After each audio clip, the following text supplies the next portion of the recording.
ತಾಯಿ ಬದುಕಿದ್ದಾಗ ಸಾಕ್ಲಿಲ್ಲ, ಈಗ ಶವಕ್ಕೆ ಕಿತ್ತಾಡ್ಕೊಂಡಿದ್ದಾರೆ.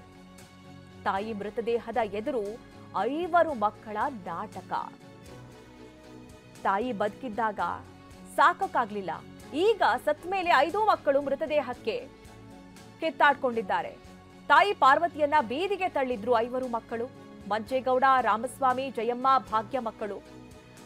5 ಮಕ್ಕಳಿದ್ರು, ತಾಯಿಗೆ ತುತ್ತನ್ನ ಹಾಕಿಲ್ಲ. ತಾಯಿ ಸಾವಿನ ಬಳಿಕ ಶವ ನನಗ್ ಬೇಕು ಅಂತ ಹೇಳಿ ಹೊಡಿಬಡಿ ಮಾಡಿಕೊಂಡಿದ್ದಾರೆ. ಹಾಸನದ ಮಾತೃಭೂಮಿ ವೃದ್ಧಾಶ್ರಮದಲ್ಲಿ ದೊಡ್ಡ ಹೈಡ್ರಾಮವೇ ನಡೆದಿದೆ. ಕವಳಿಕೆರೆ ಗ್ರಾಮದ ಪಾರ್ವತಮ್ಮ ವೃದ್ಧಾಶ್ರಮದಲ್ಲಿ ಸಾವನ್ನಪ್ಪಿದ್ರು. ತಾಯಿ ಶವ ಕೊಂಡೊಯ್ಯೋ ವಿಚಾರಕ್ಕೆ ಮಕ್ಕಳ ನಡುವೆ ಗಲಾಟೆ ಆಗಿದೆ. ತಾಯಿ ಬದುಕಿದ್ದಾಗ ಸಾಕದೆ ಈಗ ಶವದೆದುರು ನಾಟಕ ಮಾಡ್ತಾ ಇದ್ದಾರೆ 5 ಮಕ್ಕಳು.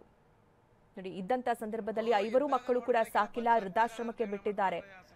ಅಲ್ಲಿ ಒಂಟಿಯಾಗಿ ಕಾಲ ಕಳೆದಂತಹ ಭಾಗ್ಯಮ್ಮ ಅಲ್ಲಿ ಸಾವನ್ನಪ್ಪಿದ್ದಾರೆ.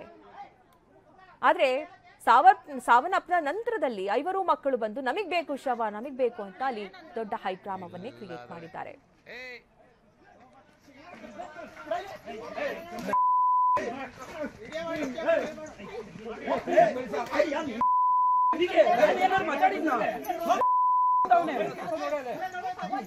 ಜಗಳಾಡಿ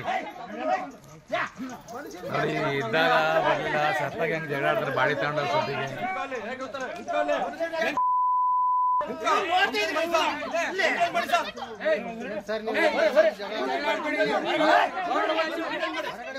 ಈ ಕುರಿತಂತೆ ಡೀಟೇಲ್ಸ್ ಅನ್ನ ನೀಡ್ತಾರೆ ನಮ್ಮ ಪ್ರತಿನಿಧಿ ಮಂಜುನಾಥ್.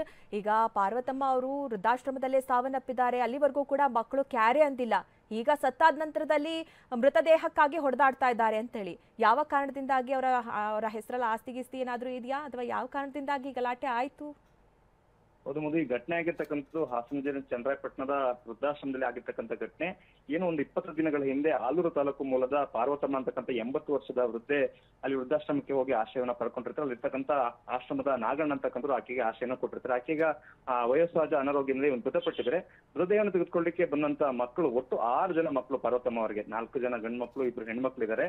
ಮೃತದೇಹವನ್ನು ತೆಗೆದುಕೊಂಡು ಹೋಗ್ತಕ್ಕಂಥ ಸಂದರ್ಭದಲ್ಲಿ ಆಕೆಯ ಮೇಲೆ ಇದ್ದಂತ ಒಡವೆಯ ವಿಚಾರದಲ್ಲಿ ಮತ್ತೆ ಆಸ್ತಿ ಹಂಚಿಕೆ ವಿಚಾರದಲ್ಲೂ ಕೂಡ ಮಕ್ಕಳಿಗೆ ಮಾತು ಬೆಳೀತಾಗ ಆ ಶವನ್ನ ಮುಂದಿಟ್ಕೊಂಡು ಎಲ್ಲ ಮಕ್ಕಳು ಕೂಡ ಜನರ ಎದುರನ್ನೇ ಅವರು ಆ ರೀತಿಯಾಗಿ ಕೈ ಮೇಲೆ ಹೊಡೆದಾಡ್ಕೊಂಡಿರ್ತಕ್ಕಂಥ ಈ ಒಂದು ಘಟನೆ ಆಗಿರ್ತಕ್ಕಂಥ. ನಿಜವಾಗ್ಲೂ ಕೂಡ ಆಕೆ ಬದುಕಿದ್ದಾಗ ಆಕೆಯನ್ನ ಯಾರು ಕೂಡ ಆರೈಕೆ ಮಾಡ್ಲಿಲ್ಲ. ಆದ್ರೆ ಈಗ ಮೃತದೇಹವನ್ನು ತೆಗೆದುಕೊಂಡು ಹೋಗಲಿಕ್ಕೆ ಬಂದ ಸಂದರ್ಭದಲ್ಲಿ ಈಗ ನಡೆಸ್ತಕ್ಕಂಥ ಈ ಒಂದು ಘಟನೆ ನಿಜವಾಗ್ಲೂ ಕೂಡ ಹೆತ್ತವ್ರನ್ನ ಮಕ್ಕಳು ಯಾವ ರೀತಿಯಾಗಿ ಕಡೆಗಣಿಸ್ತಿದ್ದಾರೆ ಅಂತಕ್ಕಂಥದಕ್ಕೆ ಒಂದು ರೀತಿ ಇದು ಸಾಕ್ಷಿ ಅಂತಾನೆ ಹೇಳ್ಬೋದು. ಒಂದು ಓಕೆ.